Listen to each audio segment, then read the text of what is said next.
கிறிஸ்துவுக்குள் அன்பானவர்களே, காலைதோறும் கர்த்தரின் வார்த்தை என்ற நிகழ்ச்சியின் மூலம் உங்களுக்கு வாழ்த்துதலையும் அன்பின் வணக்கத்தையும் நான் தெரிவித்துக் கொள்ளுகிறேன். இன்றைய நாளுக்கான தேவ வார்த்தையானது 1 கொரிந்தியர் 1 அதிகாரம் 9ஆம் வசனம். 1 கொரிந்தியர் 1:9. தம்முடைய குமாரனும் நம்முடைய கர்த்தருமாய் இருக்கிற இயேசு கிறிஸ்துவுடனே ஐக்கியமாய் இருப்பதற்கு உங்களை அழைத்த தேவன் உண்மையுள்ளவர் என்பதாகும். தேவனோடு ஐக்கியம் கொள்ள வேண்டும் என்பதை இந்த பகுதி நமக்கு வெளிப்படுத்துகிறது.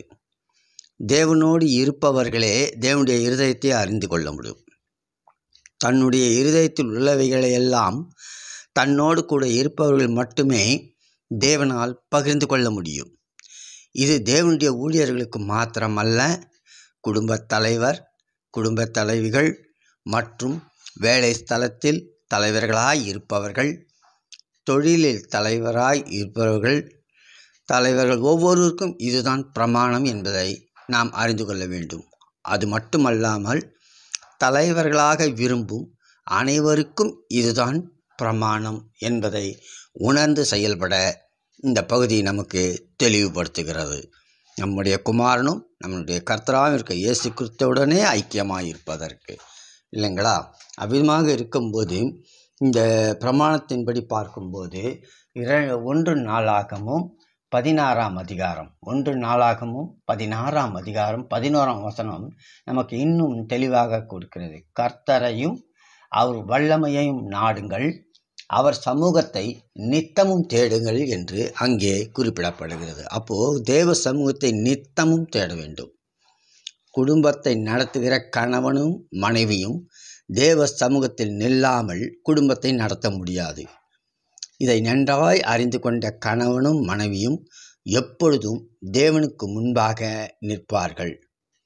தேவனுக்கு முன்பாக நிற்கும் பெற்றோர்களுடைய குடும்பமே ஆசீர்வாதமான குடும்பமாகும். அது மாத்திரமல்ல, தேவனுக்கு முன்பாக நிற்பவர்களே மற்றவர்களுக்கும் ஆசீர்வாதமாய் இருப்பார்கள் என்பது அதிக நிச்சயம் என்பதை நாம் உணர்ந்து கொள்ள வேண்டும். இந்த பகுதியை பார்க்கும்போது நாம் இன்னொன்றையும் கவனிக்க வேண்டும்.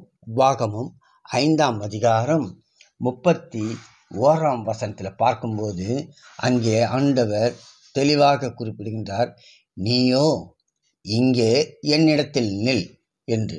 அதே அந்த வார்த்தை எதற்காக கொடுக்கப்படுகின்றால், தேவனுடைய ஜனங்களுக்கும் அவருடைய ஊழியக்காரனுக்கும் உள்ள வித்தியாசத்தை தேவன் இங்கு கூறுவதை நாம் காணலாம். நீயோ இங்கே என்னிடத்தில் நில் என்று உபாகமம் 5:31. தேவனுடைய ஊழியன் என்பவன் தேவனுடைய இருதயத்தை ஜனங்களுக்கு வெளிப்படுத்துகிறவன். எனவே அவன் எப்பொழுதும் ஜனங்களோடு அல்ல, தேவனோடு இருக்க வேண்டியவன். இதைத்தான் உபாகமம் 5:30 பிற்பகுதியிலே மிக அருமையாக அங்கே சொல்லப்படுகிறது. நீ போய் உங்கள் கூடாரங்களுக்கு திரும்பி போங்கள் என்று அவர்களுக்கு சொல்லுங்கள். மற்றவர்களும் கூடாரத்துக்கு போங்கன்றாங்க இல்லையா? அந்த வசனத்தை இப்படி பார்க்கும்போது ஜனங்கள் அனைவரும் தங்களுடைய வேலைகளையும் கடமைகளையும் செய்யும்படி தங்கள் கூடாரங்களுக்கு சென்று விட்டார்கள். ஆனால் தேவனுடைய ஊழியக்காரனையோ மோசேயோ தன்னுடைய நேரத்தை தன்னுடைய குடும்பத்தினோடு செய்ய முடியாமல் தேவனிடம் நிற்கும்படி தேவனுடைய கட்டளையை பெற்றார். தேவ சமூகத்திலே நிற்க கட்டளை பெற்றவனாக அங்கே மோசே காணப்படுகிறார். தம்முடைய குமாரனும் நம்முடைய கர்த்தருமாகிய இயேசு கிறிஸ்துவுடனே ஐக்கியமாய் இருப்பதற்கு உங்களை அழைத்த தேவன் உண்மையுள்ளவர். நம்மையும் அவ்விதமாக அழைத்திருப்பார் என்று சொன்னால், நித்தமும் கர்த்தரை தேடுகின்றவர்களாக, குடும்பமாக தேடுகின்றவர்களாகவும், நாம் ஆசீர்வதிப்பது மாத்திரமல்ல, மற்றவர்களுக்கும் நாம் ஆசீர்வாதமாக இருக்கும்படியாக தேவ சமூகத்தில் நித்தமும் நாம் இணைந்திருப்போம். தேவனோடு இணைந்திருப்போம். கிறிஸ்துவுடனே ஐக்கியம் கொண்டிருப்போம். அவ்விதமான செயல்களிலே நாம் காணப்படுகின்ற வேளையிலே அவ்விதமான செயல்களிலே நாம் ஈடுபடுத்திக் கொள்ள அர்ப்பணிப்போடு காணப்படுவோம். தேவன் தாமே நம்மை கரம் பிடித்து வழி நடத்துவாராக. ஆமீன், ஆமீன்.